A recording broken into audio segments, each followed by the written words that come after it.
The most common statement that I get from developing PMP students is, oh my gosh, these questions are nothing like real life. They're trying to trick me. Now, today in the podcast, I'm going to go after that statement and explain to you that not only is PMP not trying to trick you, it's that it's actually trying to do something else, and I'll explain that as we get in there. And you know who I am. My name's Scott Payne, and I'm here to help you. So reach out and let me help you, all right? 757-759-5282. Why do I give my phone number?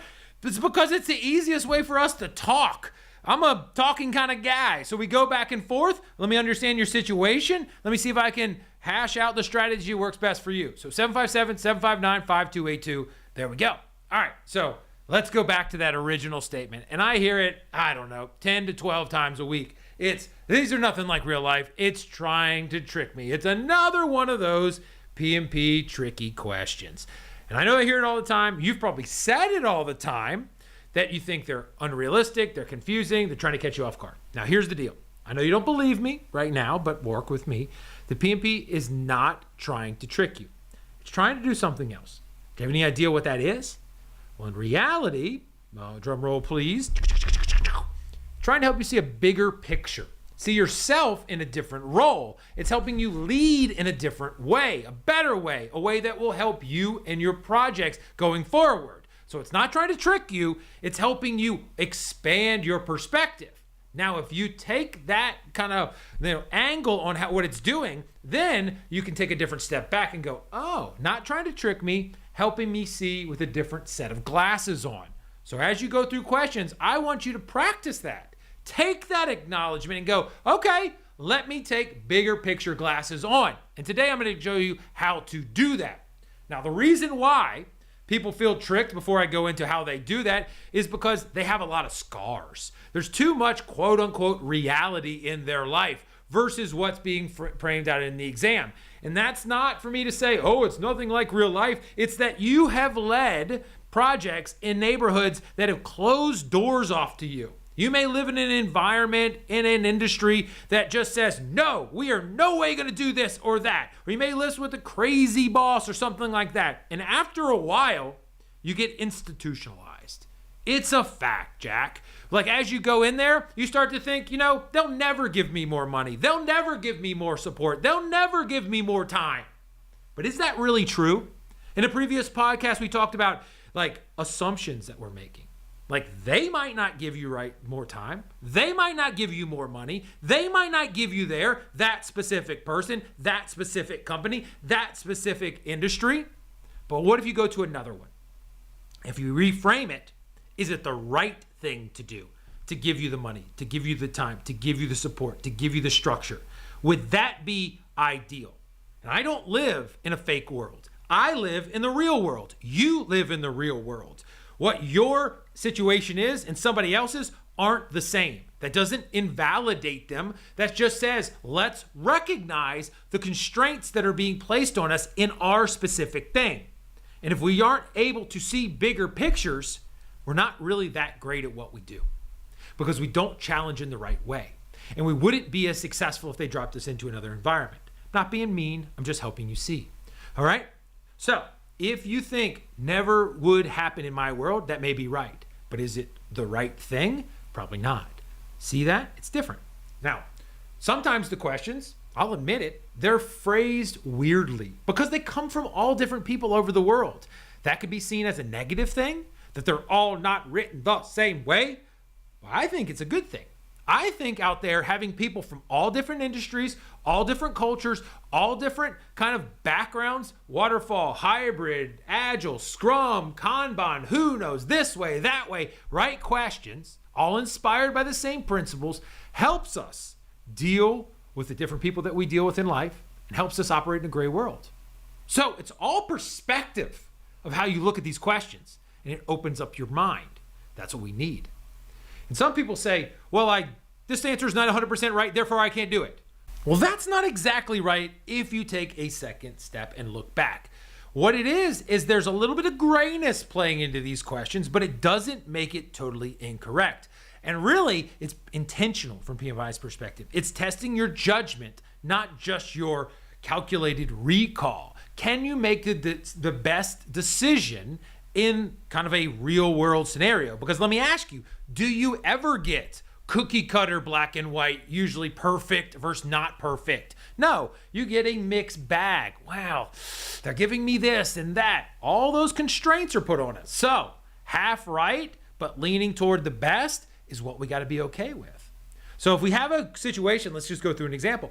Project's delayed. Stakeholders are upset. What do you do first? Well, there's a lot of things that we could do. Pretty vague right there, but we're going to go through these different answers just to say what would be the best of what they gave you, not what's best in your day, in your situation, in your company, in your thing, and your basic constraints. That's not the game.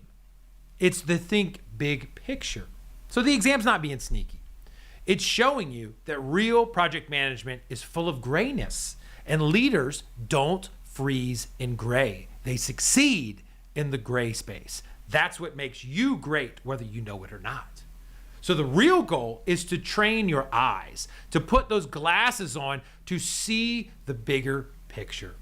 The exam is not trying to trick you. Say it out loud. The exam is not trying to trick me. It's trying to get me to see the bigger picture. That's what it's doing. Because you're not a worker, you're a leader. You're not a violinist, you're a conductor. You stop solving the tasks in your mind. I must put out the fire. Instead, you start orchestrating the system. And if you see yourself that way, the questions change their dynamics, right? Don't think about just solving the problem right now. Think about the system.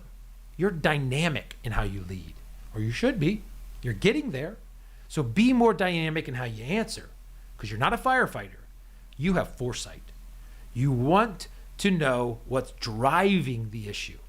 So you don't just run and escalate, if you do it if it's the right time, but you're trying to understand what's driving the issue so you can address root cause in a gray world.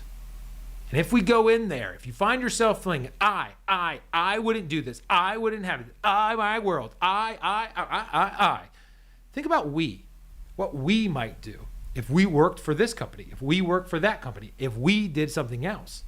Because this exam is driving you toward team, stakeholders, process alignment. That's the hero of this game. Not solo is the hero, the team builder. So PMI is trying to reinforce what you already have innate in your DNA, is that you're not a task rabbit. You're a project leader. So change your perspective. Stop fighting the system. Nobody's attacking you. So let's go through some trick feelings and the real lessons that we get there. I know that I might not have convinced you all, but I'll take swings continuously. Some people tell me, and I just wrote these down because I hear them a lot, this scenario would never happen.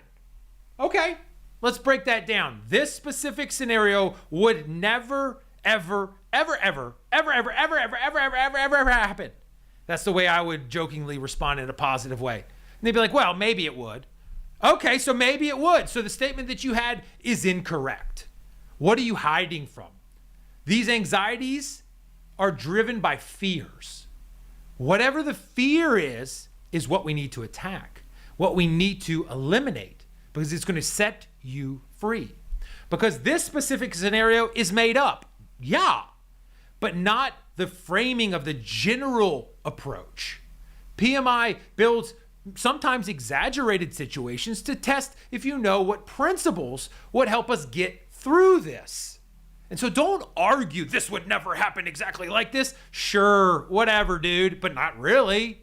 Don't argue that. Think about, if someone were to be put in this situation, what would we do to get through it or out of it or sustain ourselves in a better way? Change your perspective, all right? And when you get in the next one that I hear, these two answers look correct. They could both be correct. There's no way that I can pick them.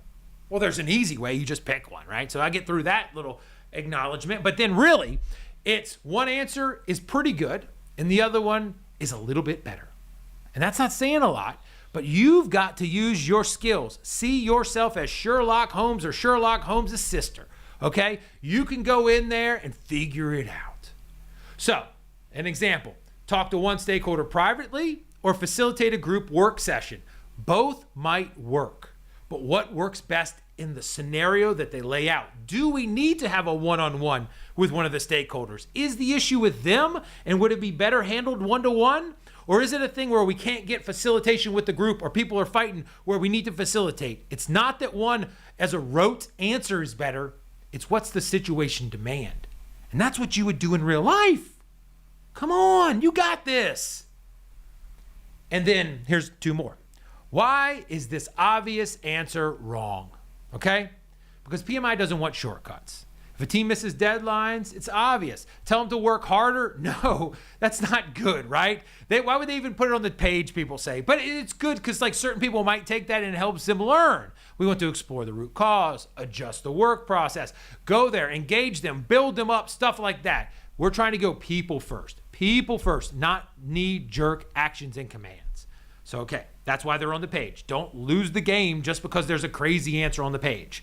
All right? Some people take it, and some people learn through it, and it changes their perspective. Yeehaw. If you're past that easy thing, yay. Congratulate yourself. Keep going. And then some people, after they do all this, they go, Scott, I still know the concept. I get it, but I keep getting it always wrong. Now, I try to get them away from those always statements. Those are definitive. Those are 100%, not technically true. We don't have any data on that. You know the concept, but maybe the application, right?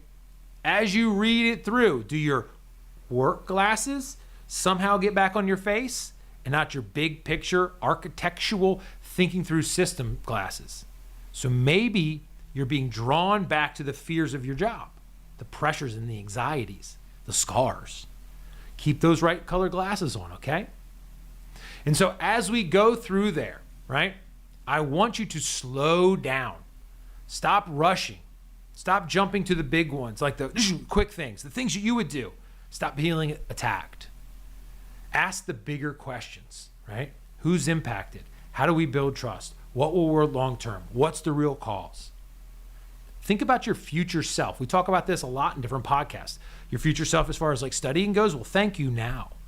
What would your future project self down the road say?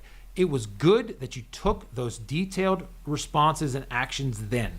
It took extra time.